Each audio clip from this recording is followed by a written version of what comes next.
আসসালামু আলাইকুম। শেফাস কুকে সবাইকে স্বাগতম। আশা করি সবাই ভালো আছেন। রমাদান মোবারক, পবিত্র মাহে রমজানের শুভেচ্ছা জানিয়ে শুরু করছি আজকের রেসিপি।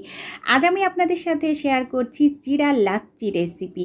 আর এই রেসিপিটা ছোট বড় সবার খুবই পছন্দের একটা রেসিপি এবং এটা একটা হেলদি রেসিপি। তাহলে চলুন শুরু করা যাক আজকের রেসিপি।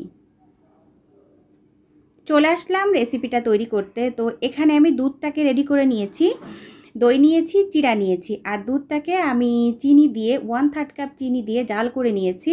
যেহেতু মিষ্টি দই দিয়ে করছি, আর যদি আপনারা এখানে টক দই দিয়ে করতে চান তো সেটাও করতে পারেন। যাদের ডায়াবেটিস আছে তারা কিন্তু এখানে সুইটেক্স ব্যবহার করতে পারেন আর টক দই দিতে পারেন।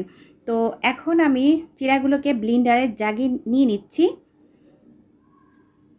আর এর সাথে আমি একটু সামান্য পরিমাণ লবণও দিব, আর একটু দুধ দিয়ে এবং দই দিয়ে এটাকে ব্লেন্ড করতে হবে।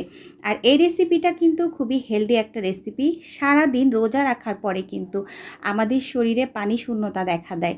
তো এমন এক গ্লাস যদি শরবত থাকে বা লাচ্ছি থাকে তাহলে কিন্তু শরীরে আর পানির কোনো ঘাটতি থাকে না। আর চিরা কিন্তু সাধারণত আমরা মানে অনেকেই পছন্দ করি আর কি, আমি কিন্তু পছন্দ করি মূলত। আর চিরার কিন্তু অনেকগুলা রেসিপি আমার চ্যানেলে দেওয়া আছে এবং আমি সামনে আরও বেশ কয়েকটা চিরার রেসিপি আপনাদের সাথে শেয়ার করব। এখন আমি দই দিয়ে দিচ্ছি, আর এখানে দইটা আমি নিয়েছি অর্ধেকটা দেইনি আর কি, অর্ধেকটা কম নিয়েছি। এখন এগুলো দিয়ে আমি এখন এটাকে ব্লেন্ড করে নিব।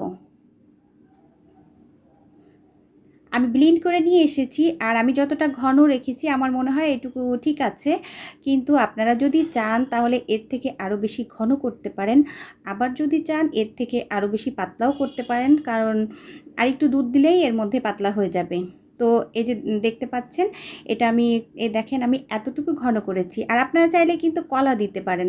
তো আমি ইচ্ছা করেই কিন্তু এর মধ্যে কলাটা দেই নাই, কারণ আমার কাছে কলা দিলে ভালো লাগে না, ওই জন্য। তো এখন আমি এটাকে সার্ভ করে নিব।